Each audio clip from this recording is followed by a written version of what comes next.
Over the last few months, organisations have been making huge changes and tackling big issues. In this video series, I've been talking about some of the conversations I've had with clients, and they've been very wide-ranging, from dealing with government initiatives that came in at the start to planning for your business development and looking after well-being of your staff.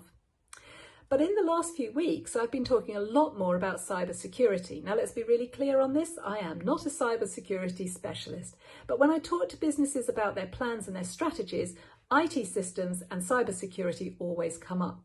So what has pushed cybersecurity discussions to the top of the list? Well, there's a couple of reasons, and the first one is probably quite obvious: COVID-19. The need to work remotely has meant that we have needed to put far more effort and far more pressure into our IT systems. We're using them more than we ever did before, and we're using them in a different way. I know that I'm using all sorts of systems that I didn't use before. I've got a list here because I can't remember them all: Zoom, Skype, Fuse, Teams, SharePoint, OneDrive, Hangouts, and I'm sure that there's lots more that I haven't even really recognised at the moment. And also, we're working in a different environment. A lot of us, like this, are working from home. So we're outside of our organisational arrangements where there's internal controls and there's protocols that are in place. Some of our team will be doing homeschooling or looking after relatives and neighbours and volunteering.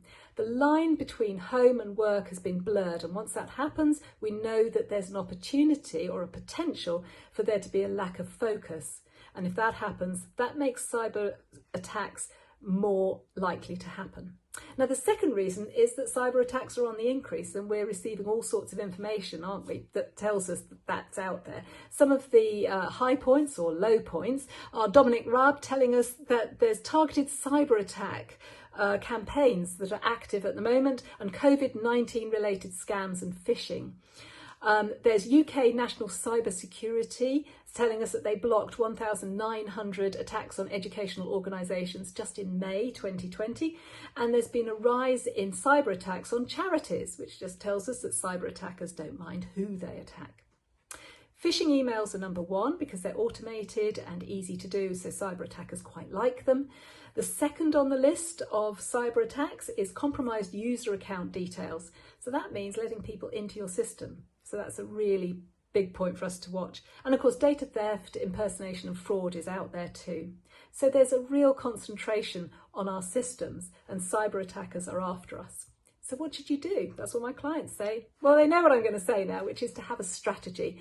You need to have a security fix that is fit for purpose. Recognise that you've got a newly mobilised workforce. Don't be complacent. Get the basic stuff right. That's going to be the first thing. Multi-factor authentication is what I'm told. That's the gate. Make sure that that's hard to get through.